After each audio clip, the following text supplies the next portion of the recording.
سؤال واجابته ايه يا دنيا؟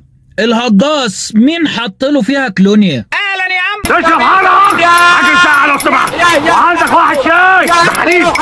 فيديو النهارده عن واحد من هجاصين الاعلام الرياضي المصري، كبير الهجاصين الكابتن رضا عبد العال. جديد الكابتن رضا النهارده انه داخل يغلط ويخبط في جمهور الاهلي نفسه.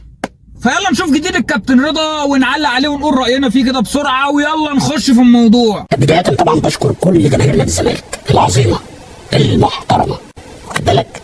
ده بقى الجمهور الاصيل بجد. وانت يا كابتن رضا بعد ما خلعت من الزمالك من 30 سنه جاي تاخد بالك دلوقتي ان جماهير الزمالك محترمه واصيله؟ رضا عبد العال بقاله فتره كان ماسك امام عاشور، لان امام عاشور كان ترند الكره المصريه، فهو كان ماسكه سلخ وذبح، وكل ماتش يقول امام ما لعبش، امام وحش، امام سيء، امام اوحش لعيب.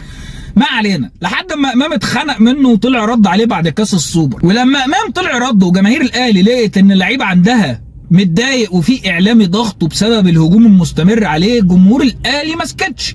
جمهور الاهلي عمل حمله على السوشيال ميديا محترمه عرفت رضا عبد العال وضعه ورجعته لحجمه. يخاف بقى ويكن ويرجع لعقله؟ لا، لسه عايز يرجع يغلط ويهاجم بقى المره دي جمهور الاهلي نفسه. طبعا لما الخناقه دارت بين جمهور الاهلي ورضا عبد العال، جمهور الزمالك راح دخل على الخط وقال لك لا، لازم ندافع عن رضا عبد العال ونسيب الراجل يقول رايه ونسيب الراجل يقول حقه، ولا والكلمتين دول. انا مش فاهم طبعا ازاي جمهور الزمالك يدافع عن رضا عبد العال، مع ان اللي عملوا فيهم امام عاشور هو بالظبط عملوا فيهم رضا عبد العال بس من 30 سنه فاتوا. لكن ما علينا، خلينا نكمل ونشوف الهجاص عنده ايه يقول. حتى لا يفهم كلام حضرتك بشكل خاطئ ان جمهور الاهلي 70-80% منه جمهور محترم جدا. طبعا اسلام صادق مذيع البرنامج لما لقى رضا عبد العال هيلطش في جمهور الاهلي وهيبتدي يغلط وهيودي نفسه في داهيه وهيودي البرنامج في داهيه وهيودي اسلام صادق نفسه في داهيه، حب يلحق الموضوع وحب يلطف الجو بكلمتين حلوين كده. طب هل رضا عبد العال مشي معاه وعقل وسكت؟ ابدا. مش هنتكلم بقى على 1%. لا معلش، لا بس انا معلش، لا بص انا بس انا مش هدافع كمان، لا ما تنرفزنيش، انا مش محايد، انا ما بقتش محايد. لا اسمع بس اسمع، انا قلت لك انت راجل محايد. لا مش محايد. حلوين قوي الكلمتين دول يا كابتن رضا، عاملين زي كلمه انت هجاص بالظبط. انت كده طلعت واعترفت بنفسك على ذات نفسك ان انت راجل مش محايد، وان انت واخد صف ناس قدام ناس تانية وبتهاجمهم وانت قاصد ومتعمد. لا اصلا مش حد بطل عن نفسي. اسمع انت عايز تخرب بيتي، انت عايز تمشيني من الاعلام. كابتن رضا نخرب بيتك ايه ونمشيك من الاعلام ايه؟ احنا ما بنشوفكش اساسا. احنا لولا ان امام عاشور زعل واتكلم عنك ما كانش حد عرف انت بتطلع تقول ايه. وبعدين اجمد وانشف كده، انت خايف على قطع عيشك قوي كده ليه؟ اتقل وما تستعجلش. لما هم بيعملوا عليا الحمله دي بس لا لما بيعملوا عليا الحمله دي مش مين اللي المفروض يقول لا؟ في عندنا مثل كده بينطبق على الكلمتين دول وبيقول ان الهجاص يلهيك واللي فيه يجيبوا فيك. كابتن رضا احنا مش مستقصدينك ولا حاجه، كل الموضوع ان انت قايم نايم تقول الاهلي ولعيبه الاهلي، الاهلي ولعيبه الاهلي. زعلت ليه بقى لما الاهلي ولعيبه الاهلي وجمهور الاهلي طلع يرد عليك؟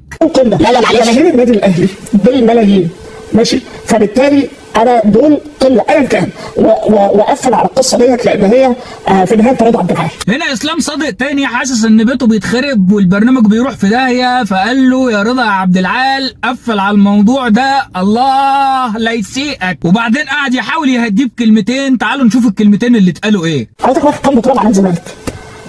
وضح لي. ممكن 8 7 في الحدود دي. 7 بطولات مع الزمالك ماشي، واخد كام بطوله مع الاهلي؟ لا مش مقياس. لا قول لي بس. لا هنقول 13 وهنا 7. يعني في جعبتك او تاريخ رضا عبد العال 20 بطوله. معلش يا اخوانا نقطه نظام صغيره كده بس عشان الكلام يبقى في المظبوط وفي السليم. يا كابتن رضا انت واخد مع الزمالك في تاريخك كله 6 بطولات، ومع الاهلي في تاريخك كله 9 بطولات، يعني انت اول عن اخر قايم قاعد كده كل تاريخك 15 بطوله. انا مش عارف انت واسلام وصلتهم 20 ازاي، بس انا حبيت اوضح النقطه دي عشان انت مش عارف تاريخك، فانا قلت اعرفهولك. كل ده في 5 سنين. يعني كل ده في 5 سنين. امال بقى في لعيبه ثانيه لعبت 17 و18 سنه ما قدروش يكملوا البطولات ده. نقطه نظام ثانيه يا جماعه، معلش احنا هنقعد الفيديو كله ننقط على الكابتن رضا. مين يا كابتن رضا قعد في النادي الاهلي 15 و16 و17 سنه زي ما بتقول وما خدش ال 15 20 بطوله اللي انت بتتكلم فيهم دول؟ انا عايز اسم لعيب واحد في النادي الاهلي قعد المده دي وما خدلوش 10 15 بطوله. كابتن رضا ده مصطفى شوبير اوفا عنده 23 سنة ومتصعد من 2019، يعني بيلعب بقاله 4 سنين في الأهلي ومعاه دلوقتي 12 بطولة في الأهلي، ولاعيب لسه صغير بنعتبره ناشئ لسه بياخد خبرات، قاعد على الدكة بيتفرج على الشناوي ومعاه 12 بطولة، يعني أكتر من بطولاتك في الأهلي، وفاضل له 3 بطولات ويبقى جاب إجمالي بطولاتك كلها يعني على آخر الموسم هيكون جاب كل تاريخ رضا عبد العال أول عن آخر، اللي هو أنت تاريخك كله 10 سنين كورة هيكون هو عملهم في 5 سنين بس مع الأهلي. هي بتوسع منكم قوي في الهجص كده ليه؟ كلمة أخيرة كده ونصيحة من أخوك الصغير يا كابتن رضا، أنا مقدر إن أكل العيش مر،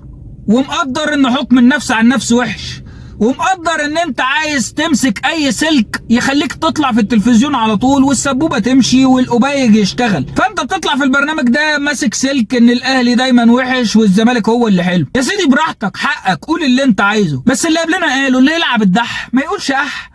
طالما انت اخترت سكة الهجوم على الاهلي ما تجيش بقى تزعل وتقول هيقطعوا عيشي ويقعدوني في البيت ويخلوني اسيب الاعلام. يا تخليك قد كلامك يا تخلي كلامك قدك.